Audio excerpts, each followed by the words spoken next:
It's been such a great adventure being here. I mean,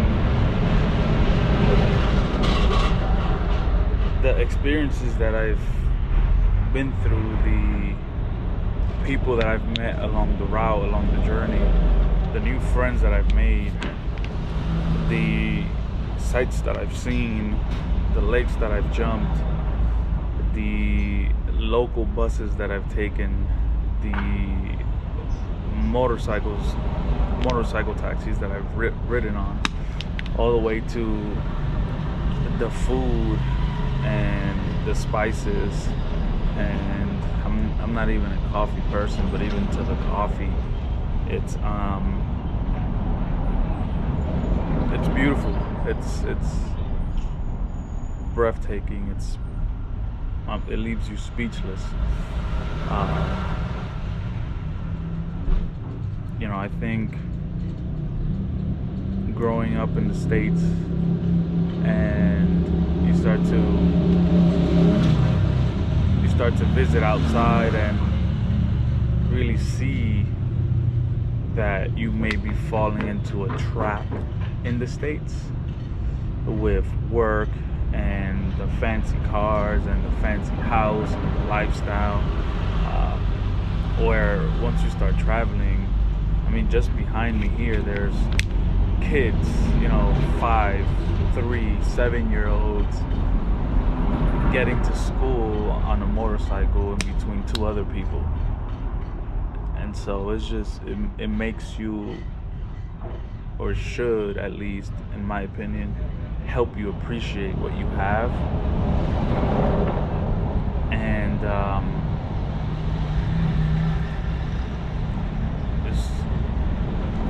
it's beautiful. It's beautiful to travel. I think that everyone should travel. I think that whether you live in a third world country or not, definitely travel. Definitely spend some time.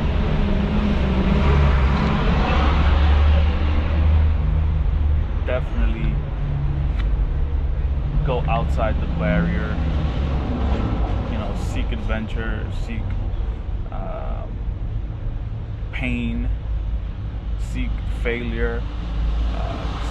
Those are the moments that you grow. It's a beautiful robin here, a bird. It's crazy. I mean, I've met so many good people along the way, and there's so many more to meet. I'm in Antigua right now, and my goal, my plan, as you guys know, I really don't travel with plans, but at least for today, it was to climb the volcano. I always mispronounce it. I'm Hispanic, go figure. And the goal was to climb Acatanango. And things don't always go as planned. It's cloudy out, and the climate is very wet and foggy, and it's just not worth it. You won't see the same sights, you won't see the same things, you won't experience it the same way. So for me, it is on the bucket list whenever I end up in Guatemala again. Whenever, I don't know. I think that's one for sure trip that I'll book in advance, and I'll do the full experience, and that's also one advice that I have, whether you're traveling the way I am traveling, or you're a safe traveler that you book hotels and everything in advance, which there's no problem to that. I definitely recommend to at least find the main attraction for whatever the town or pueblo or city you're staying in, and book that one experience at the very minimum. I don't regret doing it the way I'm doing it, not at all, because I leave Friday afternoon. Right now, currently, it is Wednesday, so technically I can go Thursday morning. It's like a 28-hour trip, because you sleep up in the volcano area in the mountains up there. And so for me,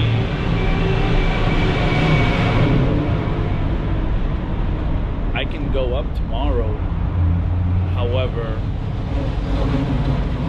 I'll be cutting the time pretty close because I'll be coming back down. I'll be down back on the road, you know, around 12, 11 on Friday, and the flight leaves at like 2, and it's about an hour away without traffic to the airport from where I currently am. And so I'll be pushing the needle, which I tend to do often, but not on a flight that is gonna get me out of the country back to my main country. You know, I wouldn't push the needle on something like that.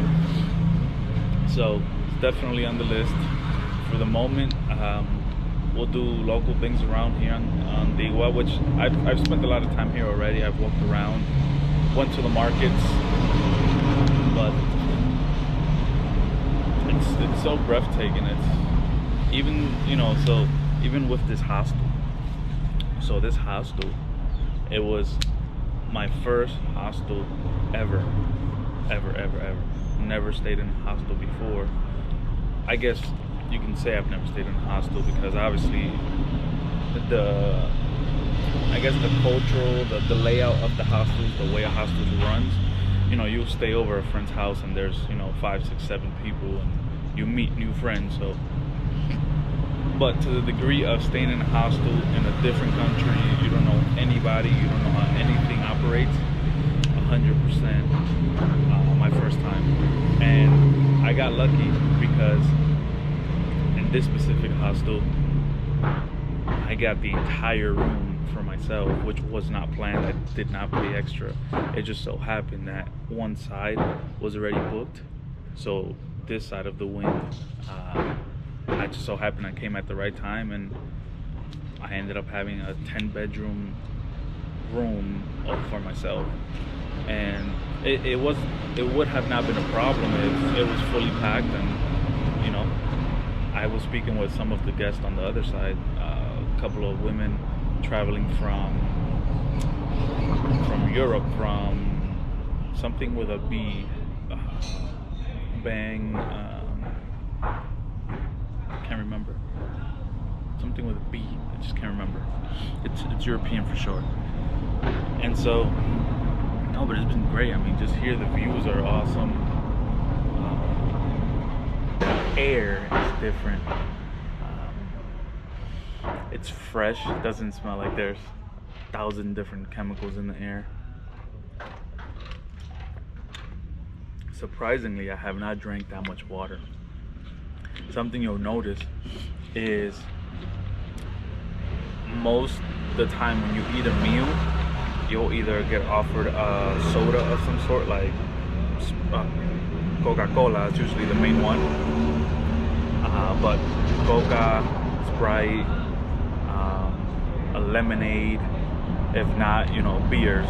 The local beer here is Gallo, and that one is more like a dark, bold, little bitter drink. But yeah, well, don't get me wrong, you can always opt for water. It's just, you know, just didn't find myself opting for water on this trip for whatever reason. But it's water, you know. As long as you don't get poisoned or anything to that degree, it's just water. I think for me, what's next, right? It's always okay. What's next? What's the next adventure? Aside from, you know, doing something local here, I think what's next is Mexico. Brian and Carolina, which I'm sure you've seen by now. If you have not, definitely go see the videos before, but here's a picture of them. You know, I met them, we crossed paths in the right time at the craziest moment, out of the blue. Their story is crazy. I'm so sad that I didn't capture their story on video. It was one of those times where you're having a conversation and it's just so deep that saying, hold on, let me capture this on camera. It's just, it would have ruined it. I'm sure we could have planned it like, hey, let me get your story on film. But we were just going. We were going with the flow. We were going with the times, and But I'm sure when we meet again, I'll hey, let's tell that story now, from their perspective, because their perspective is wild. I'll give you a short glimpse. I come from Florida, from the U.S. They're coming from Mexico, driving, and basically they got stopped at the border in La Frontera, and they couldn't cross over. I'll leave it there, and I'll let them tell the story. Just know that they couldn't cross over. So eventually, we crossed paths, and from there we just hit it off. It's great energy to be around, great people. There was never any, like, he came with his girlfriend and his better half, and there was never any sign of like, hey, don't look at anybody the wrong way, or don't speak to my girl, or anything. Like, everything was just friendly, casual. There was no overthinking of like, hey, like, he fully trusted me to be around his girl alone, even with his bags and belongings, which is what I love about traveling. I mean, you'll meet new people, and you can leave your wallet and your phone next to anybody, to a degree. Let's not get crazy. And they'll guard it with their life. You can trust that once you come back, it'll be there. And so where I was going with this is, him and I plan to meet again. One, obviously for pleasure, to visit Mexico, see Mexico, but also for business. As you guys know me, if you don't know, I'm an entrepreneur. I love business. I love starting new things and doing different things. And we'll talk more on the business opportunities that he's got and what he's doing, which I find amazing. But yeah, that's what I think is next. I think the next one is Mexico. Maybe he recommends I do 2 weeks. Not sure if I'll be able to do 2 weeks, but I'll try my best to do 2 weeks so I can travel the entire coast. He's up by oh man, let's just call it Cancun, and that's what's next. But we'll see what happens next.